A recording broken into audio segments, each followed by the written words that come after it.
कि कैसे हो गया, मुझे समझा ही नहीं ये हो कैसे गया। तो अच्छी बातों के साथ बुरी बात भी हमारे साथ जुड़ी हुई है प्यारे, और वो हो जाती रहती हैं। पर आज का सत्संग का जो हेडिंग है यही है कि बातें हमेशा बड़ी करो, सोच बड़ी रखो, काम बड़े करो, आधार बड़ा बनाओ और सपना भी बड़ा देखो, बड़ा चिंतन करो और अच्छे लोगों के साथ में बास करो। क्यों? आंख से गिरे हुए आंसू को, आंख से गिरे हुए आंसू को कभी रोक नहीं सकते, और विचारों से गिरे हुए व्यक्ति को कभी उठा नहीं सकते। इसीलिए आंख का आंसू गिरा विचार ये कभी नहीं रुकता। इसलिए जिसका विचार गिर गया उसके पीछे मत पड़ो। आप ध्यान करें, आप जब कोई काला बर्तन धोते हैं तो आप पानी और साबुन का प्रयोग करते हैं तो आपकी भगोनी तो साफ हो जाती है, पर वो सब कारोच, वो कालिमा सब आपके हाथों पे लग जाती है। और जब हाथों पे लग जाती है तो आपको फिर हाथों को भी अलग से धोना पड़ता है। ये सीधा दृष्टांत समझाने के लिए है। इसका मतलब ये नहीं है कि आप भगोनी मत धोना आज से, भगोनी तो धोना है, पर भगोनी जैसे जो काले मन के लोग हैं उनकी साफ सफाई में लगोगे तो स्वयं भी गंदे हो जाओगे।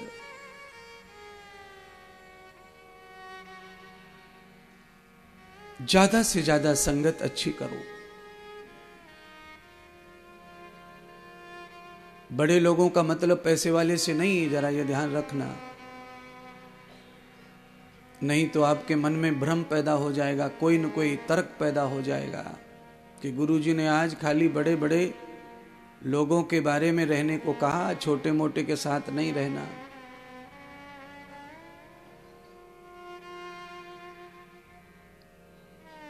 पर बड़े लोगों का मतलब पैसे वाले से नहीं है बंधुओं, बड़े लोगों का मतलब है बड़े दिल वाला, बड़े विचार वाला।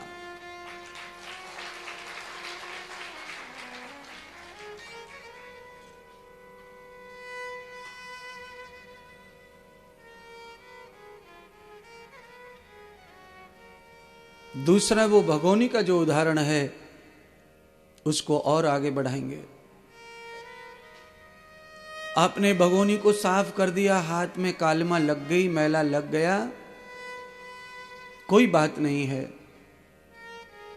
पर हाथ में मैला इतना ही लगना चाहिए जो धोने से धुल जाए, साफ हो जाए। आप किसी की भी मदद करते हैं, दुर्जन की, दुष्ट की, करिए, पर आप ऐसे ही दुष्ट की मदद करो जिसकी दुष्टता से आप प्रभावित होकर भी अच्छे रहें, और तत्काल आप अच्छे हो भी जाएं, चाहें तो ऐसा न हो जाए कि दुष्ट के साथ आप भी दुष्ट हो जाएं, फिर उसका कोई समाधान ही ना निकले।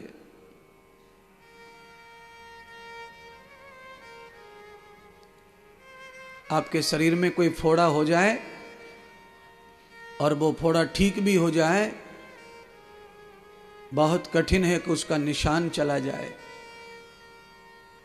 आदमी की पूरी जिंदगी भर एक निशान बॉडी में कहीं न कहीं जरूर रहता है, सबके, चाहे जितना खूबसूरत व्यक्ति हो, उसकी बॉडी में भगवान एक कहीं न कहीं दाग लगाता है, कोई निशान परमात्मा बना देता है, चाहे कटने का, फटने का, फोड़े का, फुंसी का, जलने का, उधड़ने का।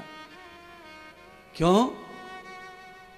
क्योंकि हमारे भारत के लोग कहते हैं कि चांद में भी दाग होता है।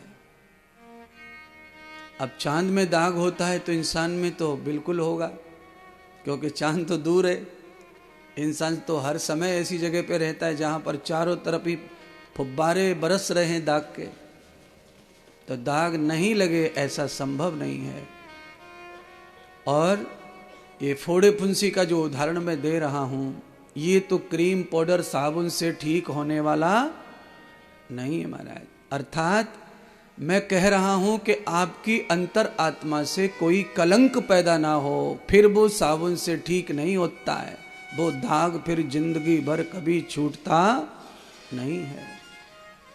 क्योंकि फूड़ी फुंसी का मतलब होता है अंदर से पैदा हुआ दाग, जो अंदर से प्रकट होता है वो दाग नहीं जाता। बाहर से पड़ा हुआ कालमा कारो सब चला जाता है, पर अंदर से प्रकट हुआ नहीं जाता है। इसलिए पत्थर भी भरो अपने जीवन में, उस कटोरे में पत्थर भरो, पर पत्थर भरते समय भरने वाले ने इस बात का ध्यान नहीं दिया कि पत्थरों के बीच बीच में कहीं कहीं गैप दिख रहा है। उस गैप में छोटे पत्थर समा जाएंगे, फिर और उसमें गैप दिख रहा है, रेत समा जाएगा, और वो रेत और पत्थर बड़े बड़े पत्थरों की कभी कभी शान बढ़ा भी देते हैं और कभी कभी शान को घटा भी देते हैं। देखिए, कभी छोटे लोगों से भी आदमी का विकास होता है और कभी उनकी वजह से नाश भी होता है। गरीबी के रूप में कोई छोटा आदमी तुम्हारी जिंदगी से जुड़ा है तो वो तुम्हारा विकास करेगा, और बुराई के रूप में कोई दुष्ट तुम्हारी जिंदगी से जुड़ा है तो वो तुम्हारा नाश करेगा। ये दो प्रकार के छोटे लोग हैं, एक तो धन से छोटा और एक आदमी कर्म से छोटा। तो धन से जो छोटा है उससे तो आपकी उन्नति पक्का है, काम तो वही करेगा जो धन से छोटा है। मशीन वही चलाएगा आपकी फैक्ट्री में, आपकी फैक्ट्री में वही बोरे उतारेगा, वही बोरे चढ़ाएगा, आप तो टेबल पे कुर्सी पे बैठ जाएंगे सेठ जी बन के। इसीलिए गरीब जो छोटा है वो अमीर की सहायता करता है उन्नति में, और जो गंदे विचार छोटे विचारों का व्यक्ति है वो बड़े से बड़े विचार वाले को नुकसान करता है, मैला करता है, ढकता है। इसीलिए धन से गरीब कितने भी लोग अपने से जुड़े, उनको प्यार दीजिए, दुलार दीजिए, साथ रखिए।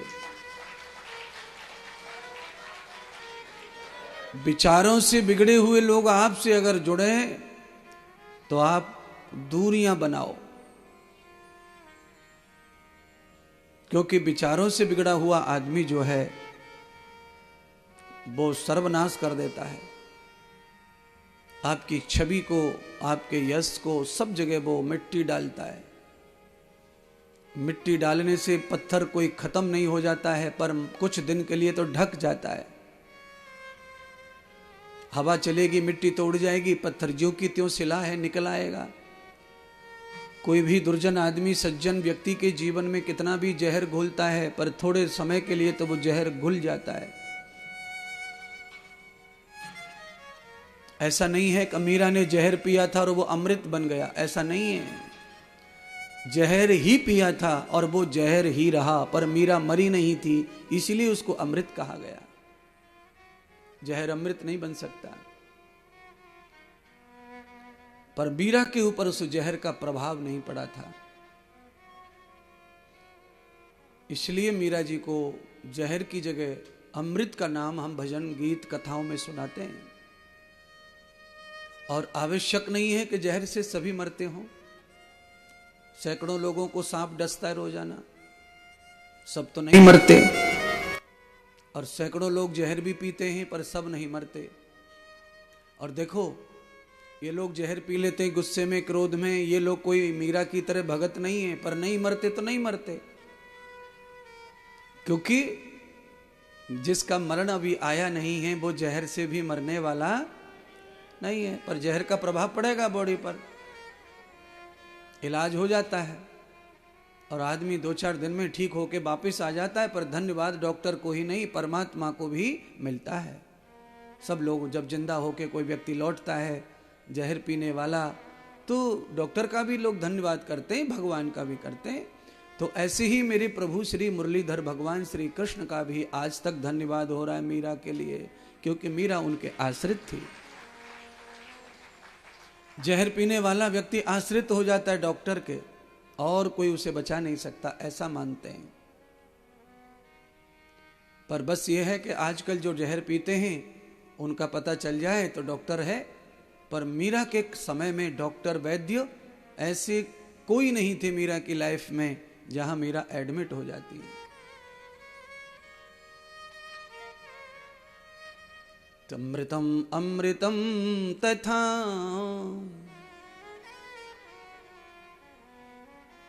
नान्याः पंथे विद्यते यनायः।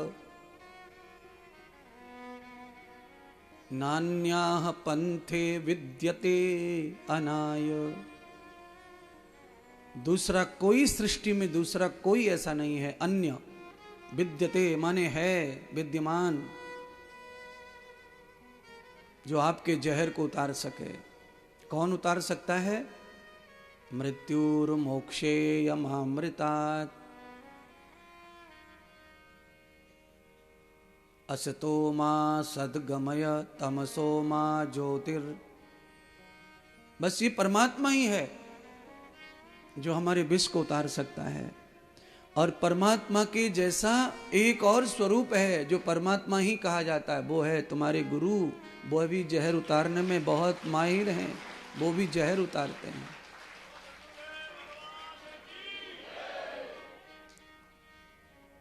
वो भी जहर उतारते हैं। जहर कैसा जहर उतारते हैं? तो कहा कामस्य क्रोधम यथा लोभस्य प्रभानम आदर्स्य प्रमादम बेहदो च निद्राम। किसी को निद्रा का जहर है, किसी को आलस्य प्रमाद का जहर है, और किसी को काम क्रोध का जहर है, किसी को लोभ का जहर है। इस जहर को गुरुजी जो है ज्ञान का झाड़ू लेकर, ज्ञान की औषधि लेकर उतार देते हैं। तो परमात्मा जैसे आत्मा के स्वरूप में हमें तो अमृत रखता ही है, पर मन बुद्धि को मरने से गुरुजी भी बचाते हैं। इसीलिए सत्संग भी हमारे लिए अति आवश्यक है, क्योंकि यहाँ जो जहर उतरता है उस जहर से मृत्यु हमारे निकट नहीं फटकती महाराज। दबने को तो भगदड़ में हजारों लोग दबे थे कुंभ में, पर हजारों मरे थोड़ी।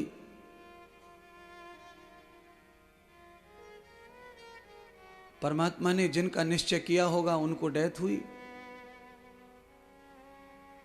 पर उसमें बहुत लोग दबे। कुछ हॉस्पिटल चले गए, कुछ नहीं गए, कुछ लोग थोड़े थोड़े दबे उठ गए।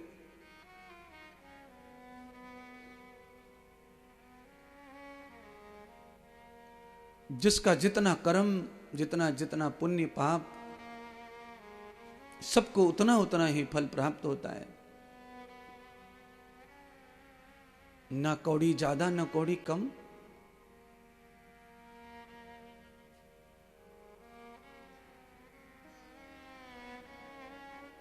आप और हम सभी इस आशा में रहें कि हमारे बड़े बड़े पत्थरों से अगर भरा हुआ है हृदय, तो उसमें कोई छोटा ना समा जाए, कोई रेत जैसा कण ना समा जाए। ये ध्यान रखो, आंख में पड़ा हुआ तिनका, पैर में लगा हुआ कांटा कभी सुख दे सकता नहीं है। आंख में तिनका पड़ जाए तो किस किस को मजा आता है बताओ? कभी आया हो गया भूल से तो बता दो भैया। पैर में कांटा लगने पर किसको आनंद आया है वो भी बताओ। आंख में तिनका जितना पीड़ा देता है, पैर में कांटा उतना पीड़ा देता है। उससे 1 करोड़ ज्यादा तकलीफ दुर्जन से होती है, दुष्ट से होती है, काले मन वाले प्राणी से होती है। आभ्यांतम क्रतो मानशः द्वैतम आत्मनम द्वेषः। जिसका मन काला है, आत्मा में द्वेष है, ऐसा व्यक्ति अगर आपके साथ उठता बैठता है तो वो काला सांप है। उससे जब डस जाओगे तो बचने वाले नहीं है। ये ध्यान रखो। जो दूध